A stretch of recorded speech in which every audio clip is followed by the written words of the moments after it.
talaga ang Ang bilis, ano? umaga. Kaya nga, bakit ganun ka-fast? Ka-fast!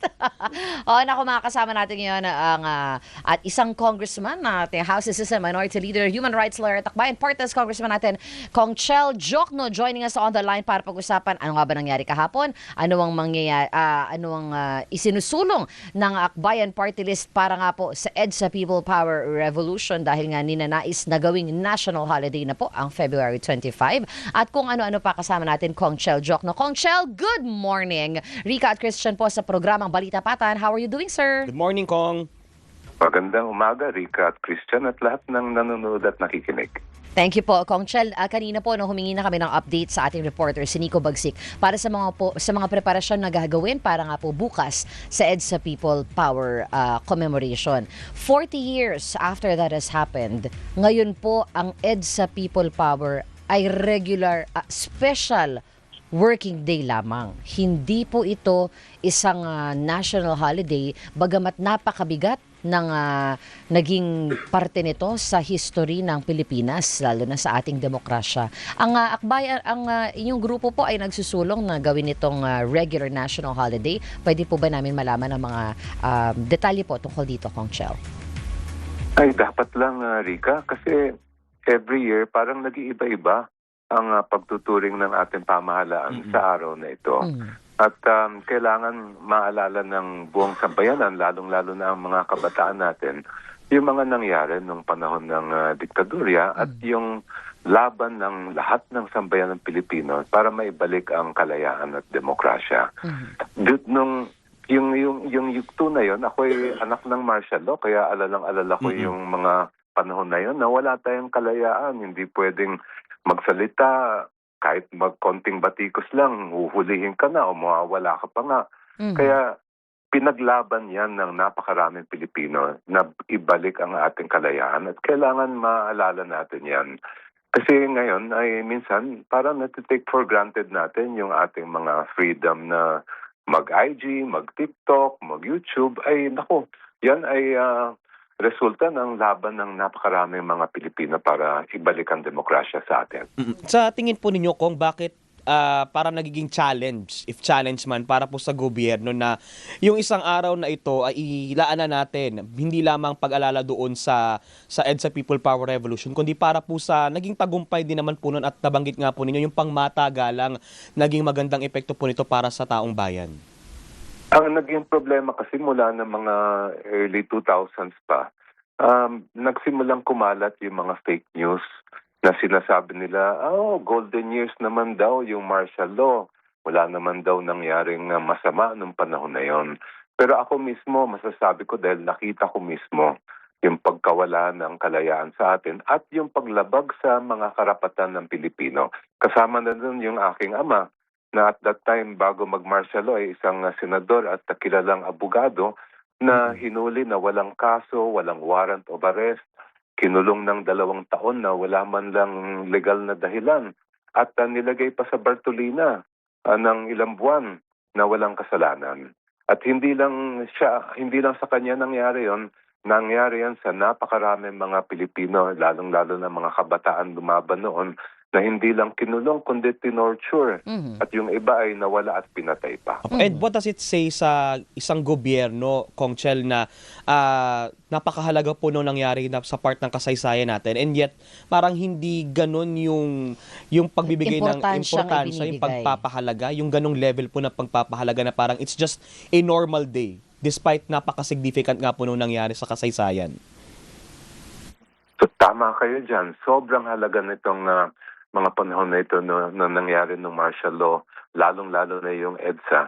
At hindi dapat, kaya nga kami nag-file ng panukala na ito ay gawing non-working national holiday para sa buong Pilipinas magugunitan natin yung hindi lang yung mga araw ng EDSA Revolution, kundi yung mga Pilipinong lumaban at nagsakripisyo mula pa ng 1972 hanggang dumating ang People Power noong 1986. Pero ano po, aside pa po dito no sa pagdedeklara natin ng sa kagustuhan nating maideklara sana na regular national holiday itong People Power. Isa rin po sa tinitingnan ko, Kong Chel, ay yung pagpapanatili ng importansya nito at yung kahalagahan ng history sa kamalayan ng mga kabataang Pilipino. Kasi nung ako po yung nag-aaral, hindi po ito masyadong nabigyan ng pagkakataon na ma-discuss o para maintindihan lamang po ng mga kabataan no, yung pinagdaanan ng demokrasya natin and how much we should treasure this because of this fight. Sobrang halaga na nangyari nitong people power natin, di ba, Kong Chel? Even the international community recognizes yung peaceful protest na ginawa natin. Pero paano po natin ito paiigtingin when it comes sa side ng education po natin? Tama po yun at mismo halos buong mundo ang nanonood nung panahon na yon at nung tayo ay nagkaroon ng people power, may mga ibang bansa na sumunod din sa naging halimbawa natin. Kaya kasama sa panukala namin yung isama sa pagtuturo sa ating education, pati sa basic level, yung pagtuturo ng kasaysayan, yung mismong nangyari nung panahon ng batas militar. Hanggang sa umabot tayo sa people power at naibalik natin ang ating kalayaan. Opo, ayun nga po yung sana na mabigyan natin ng diin dahil kailangan din po natin ma-foster yung spirit of patriotism sa ating mga kabataan. Pero yung laban po natin sa pagpapanatili ng history, hanggang ngayon po ba nagkakaproblema po ba tayo sa usapin ng revisionism na sinasabi nga po ay naging talamak ng mga nakaraang taon? Opo, malaki pa rin ang problema natin sa disinformation at historical revisionism. Kaya nga, kailangan natin ito na maging maobliga ang ating mga paaralan na magturo ng yung totoong nangyari nung panahon ng martial law. Ano po ba, Kong Chel, ang nakikita ninyo na maaari pa nating gawin para, lalo na po bukas, dahil komemorasyon po ng 40th anniversary ng People Power. Itong mga susunod na oras, ano po yung nakikita nating maaari nating gawin para maisulong pa natin lalo sa kamalayan ng mga kabataan ng EDSA People Power? Well, unang-una, actually, kung tutusin, ang daming mga personalidad na tumindig nung panahon na yon. Nandyan halimbawa si Cardinal Sin, nandyan ang Radyo Veritas, nandyan ang mga madre na hanggang ngayon maalala natin yung mga litrato nila na may hawak-hawak na rosaryo kaharap ng mga tangke. Itong mga imahe na ito sana maisa puso at maisa-isip ng lahat ng mga Pilipino, lalong-lalo na yung mga kabataan natin.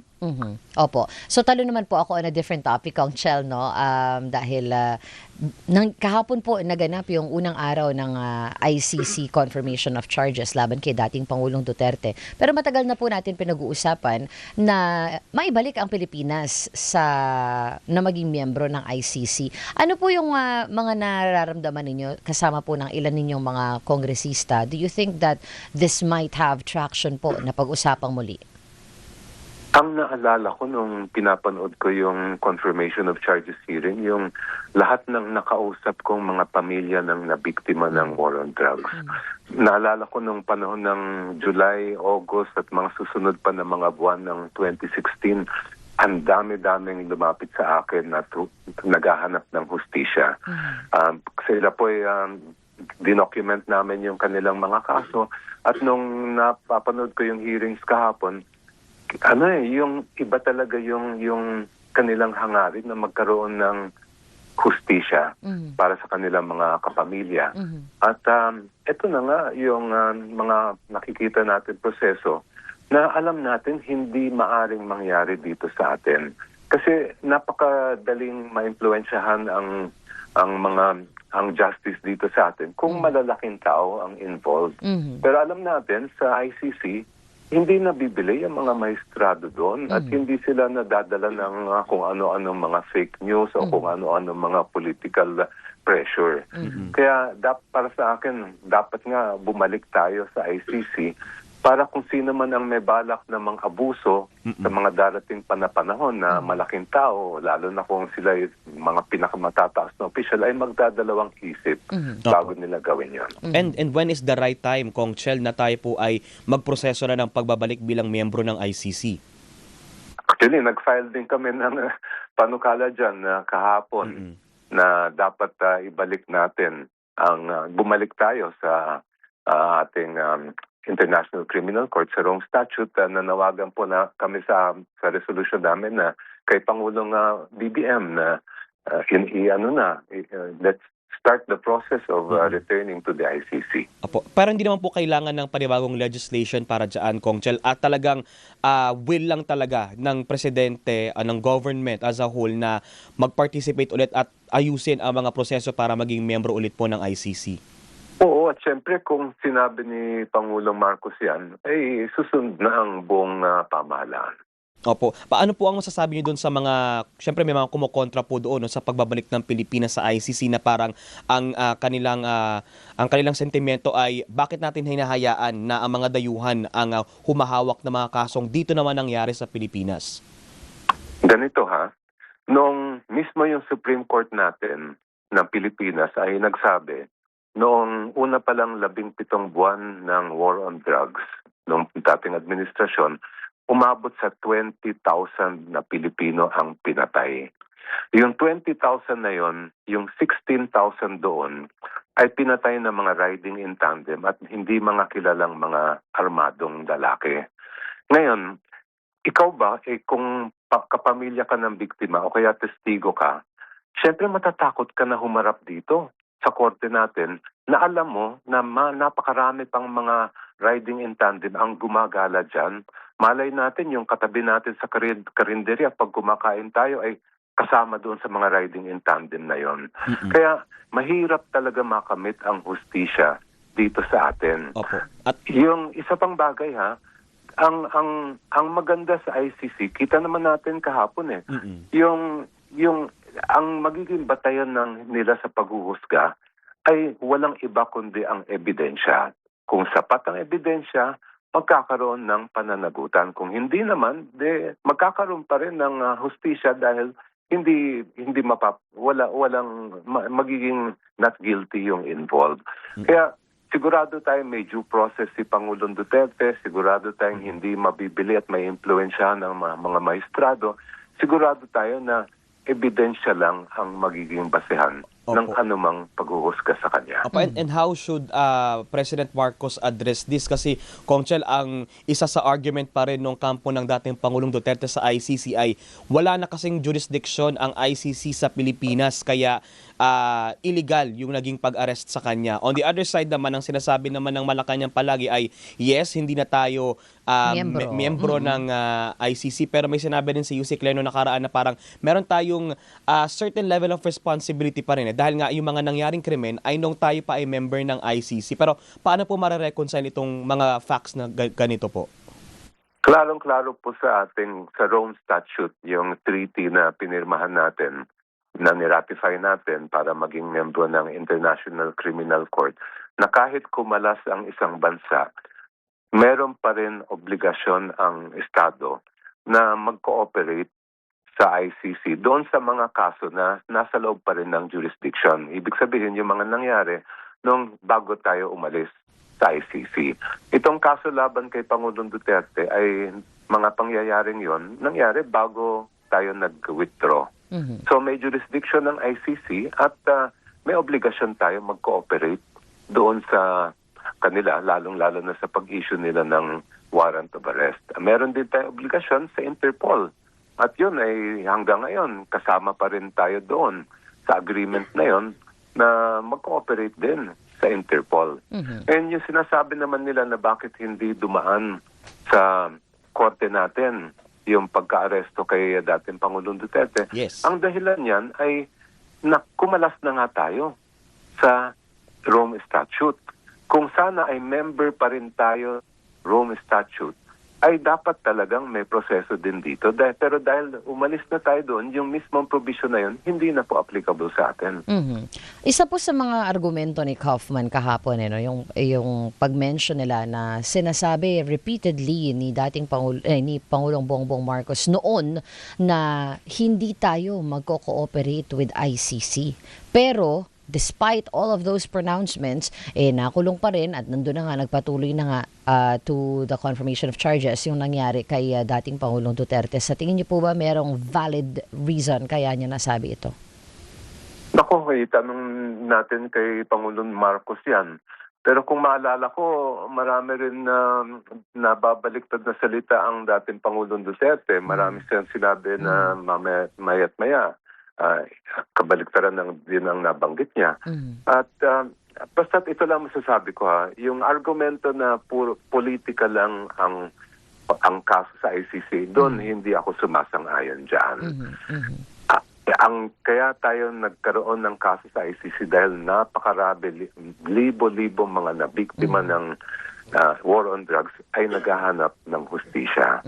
Sila yung mga naging biktima ng sinasabing nanlaban, pero alam naman natin lahat na yon ay excuse lang sa maaming pag-iimbestiga.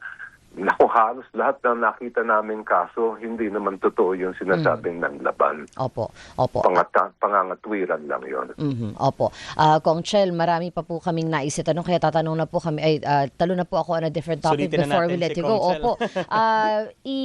Pinasa na po sa House Justice Committee yung 4 na impeachment complaint laban kay VP Sara. Na-discuss na po ba kung kailan po ninyo ito sisimulang pag-usapan? Wala pa po. Kahapon lang yan na-refer sa Committee on Justice. Hindi pa naglalabas ang notice ang Committee on Justice. At least wala pa ako natatanggap. Kaya hindi ko alam kung kailan magsisimula ang hearing sa Justice Committee. Opo, pero most likely po ba ang prosesong pagdadaanan po nito ay katulad din nung sa impeachment complaint kay Pangulong Marcos? Yes. Magkaparehas lang yon dahil yun na ngayon ang procedure. Opo, pero naririnig po namin na habang hindi pa naman nagsisimula, may ilang session days pa tayo para pag-isipan kung makakalikom pa tayo ng 1/3 na boto para po ma-fast track ito. Meron po ba kayong mga naririnig na usapin tungkol dito, Kong Chel?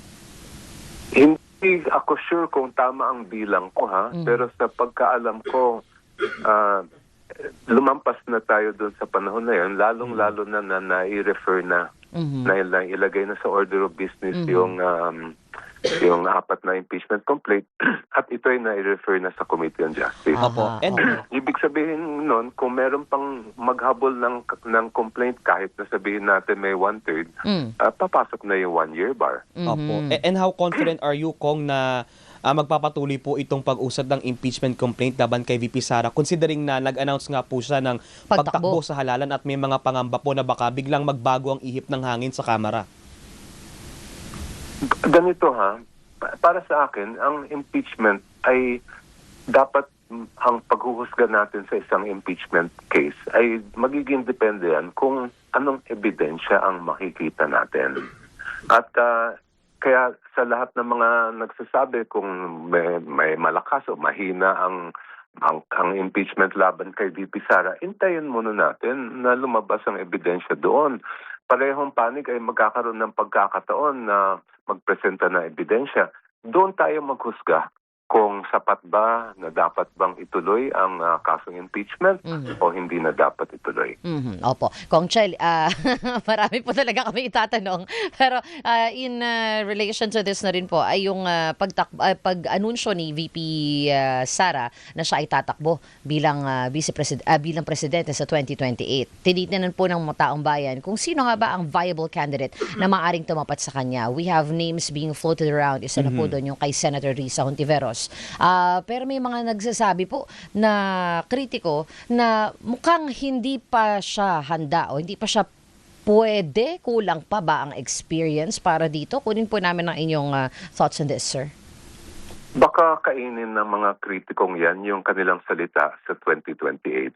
Bakit ko sinasabi yan? Kung maalala ninyo, noong 2014, kung tinanong tayo noon na may pag-asa ba si Pangulong Duterte na maging Pangulo ng Pilipinas, 2014 ito malamang ang sasabihin natin, naku, walang pag-asa yan, mayor lang yan ng Davao. Pero tingnan niyo ang nangyari, siya ay naging Pangulo. Kaya it's too early to rely on surveys, etc. Huwag tayong madala sa mga ganyang klaseng salita. Dapat pipili tayo ng kandidato batay sa kanyang track record, prinsipyo, integridad at malasakit sa kapwa. And pag tinanong ako tungkol kay Sen. Risa, super qualified si Sen. Risa manungkulan sa anumang mataas na pwesto. Kung maalala natin, sino bang nagpatanggal ng pogo dito sa atin? Sino bang nagpahuli kay Mayor Alice Guo? Edi si Sen. Risa yon. Kitang-kita naman natin na lalaban siya para sa ordinaryong Pilipino. At sa buong public service niya, kitang-kita natin na palagi niyang sinusulong ang interest ng komunidad at ng bayan. Opo, and with that note, we'll let you go. Maraming salamat, Congressman Jose Manuel Chel Diokno from the Akbayan Party List. Thank you for your time, sir. Ang tagal pala namin kayong kinausap, pero Nasulit naman nasulit si po Kong. namin. Salamat po, sir. Thank you po. Thank you po. Thank you. Good morning. Thank you po. Good morning. Ayan, sulit na sulit tayo. Doon napiga talaga natin to the last second si Kong Chel. Ibang issue partner, di ba? Oo, tinalo natin lahat. Nirap up din natin Correct. si Kong Chel, pero salamat po at least nagkaroon tayo ng POV from part ni na Kong Chel sa Oo. Akbayan dito sa mga issues na pinag-uusapan natin. Tama. Nagwa-wonder lang ako, sino kaya no yung isusulong nila? Kasi yan, maaga pa lang nagmi-meeting na sila eh. Alam natin yan eh, 'di ba? Nagmi-meeting na. Sino kaya ang itatapat ng oposisyon at ng administrasyon at ang kanilang plano for 2020? Sinong maglalakas loob na Yes. tapatan si VP Sara na Oo. sa mga sandaling ito ay talagang malakas ang Oo, lakas ng malakas rating ang niya eh. rating niya at Audience impact. oh yes, Diba? may clamor, meron ding may clout kumbaga, may following. Oo. Sige, hihinga muna tayo panandalian dahil rumatsyado talaga tayo. Dito niyo pindot yung ratsyada. 9:47 na nagmamadaling morning, magbabalik ang programang Balita Patan. Tapat na pagbabalita. Diretsahang talakayan. Balita.